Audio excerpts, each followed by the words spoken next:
As a Christian, I consider Jesus a prophet, but he's a prophet of the one God. There's not several. As a Christian, I worship Allah. In the Quran, they ask Allah, through Muhammad, how they should pray.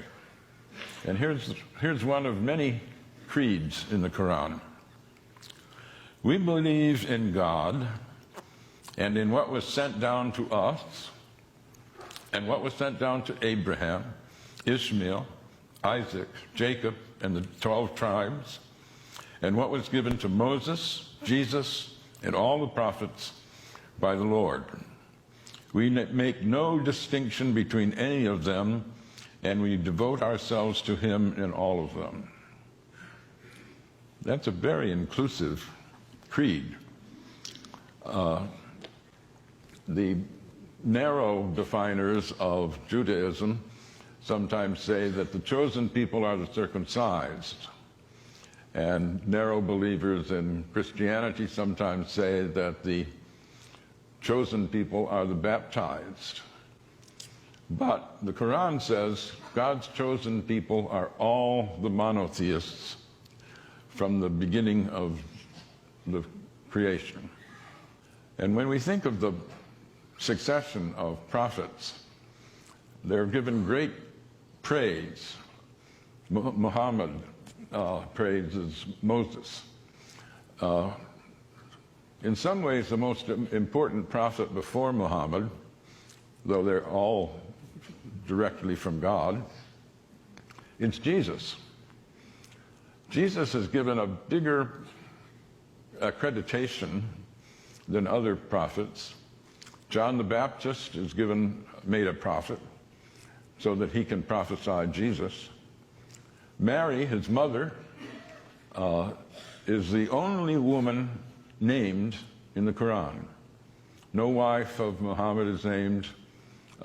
There's no Adam and Eve, there's Adam and spouse. But Mary is not only named, she's made sinless. She conceives Jesus in virgin birth. She is tremendously honored.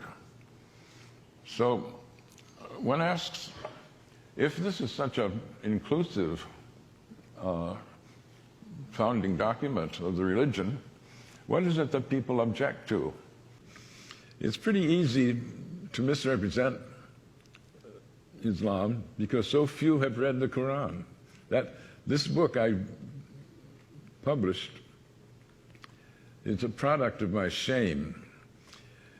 I was embarrassed. After 9/11, I was talking with a group of friends, academic friends, and we were wondering, is this really an Islamic event, the 9/11 attack? And at some point, people asked, well, who here has read the Quran? None of us have. And a friend of mine said, not even you, Gary? I thought you were a student of religion. And I said, yeah, that's the problem. I'm totally ashamed. And so I went and have been trying to repair that stupidity ever since. But I've tried in a lot of venues to ask how many people have read the Quran. Dare I do it now? How many have read the Quran?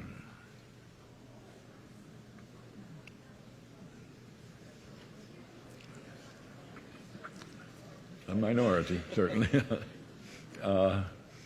Well, I don't want to shame you, but I do. I think we should all be ashamed. We're throwing our weight around in a world where almost a quarter of the population are Muslims. And not to know, how can you say the Islamic State is a false construct if you don't know what true Islam is. One can only hope that more people will use freedom to do things like read the Quran rather than hate the Muslims.